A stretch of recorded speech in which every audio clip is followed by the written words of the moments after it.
Bastrop is coming together. Within the hour, survivors from the charter bus crash in Biloxi will arrive home in Central Texas. This, as we now know, the fourth victim who died from her injuries is from Bastrop. She's 62-year-old Deborah Orr. KXAN's Brittany Glass spoke with her friends who say her death is a tragic loss for the community. Brittany?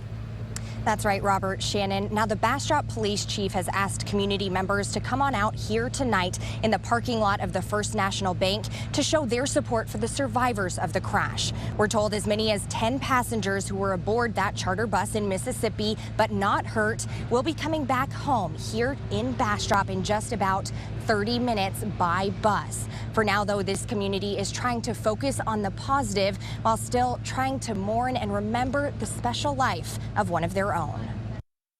I can't believe she's gone. It just doesn't seem possible. I keep saying it and I see it, but she's not going to come through that door anymore. Maureen Tanner says the loss of Deborah Orr will be felt for a long time at the Bastrop Senior Center. Orr was an active member there and was proud to be a Red Hatter. Hats, Tanner says, were a part of her. She has hats for everything. If you see Debbie without a hat, you ask her if she feels okay. Tanner says, like her friends' hats, her personality was big. You know, she kept us happy. And if there was a party to be had, she made sure it went well. Her friends say Orr was crafty. She designed the Senior Center's Veterans Wall by hand and was happy to be involved. Debbie Orr, as her friends knew her, made it a point to celebrate life, especially when getting older.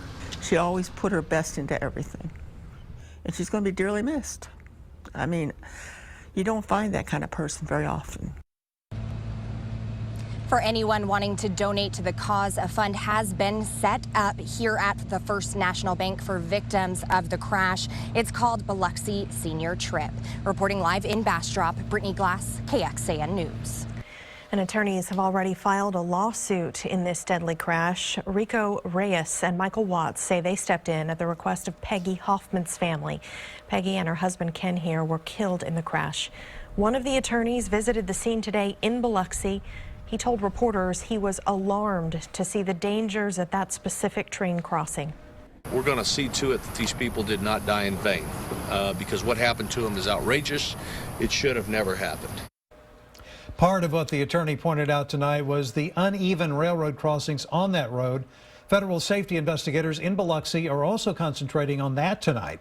The approach to the track was having had signs that drivers saw that looked for long vehicles like charter buses to avoid that route. In Texas, TxDOT has designed similar signs, but a search of Federal Railway record shows no listings of locations in Central Texas where they are in use. A Federal Railroad Administration spokesperson tells KXAN that's up to the owner of the road to report. In many cases, that's the Department of Transportation. As for a safer fix for so-called hump railway crossings, well, the director of UT's Center for Transportation Research says road builders cannot always engineer a better solution. That's because of limitations in physical space and costs. Certainly technology, I think, can be the way to move forward by way of communications between vehicles and infrastructure, vehicles and a train driver. I think that's a lot of potential. KXAN News checked fatalities at Central Texas Railway crossings in the last decade. Williamson County has had 4, Travis County 3, and 2 people have lost their lives at railway crossings in Hays County. Online now, we break down the factors leading up to the crash yesterday. We also have information on how you can help the victims. You can check it out now at KXAN.com.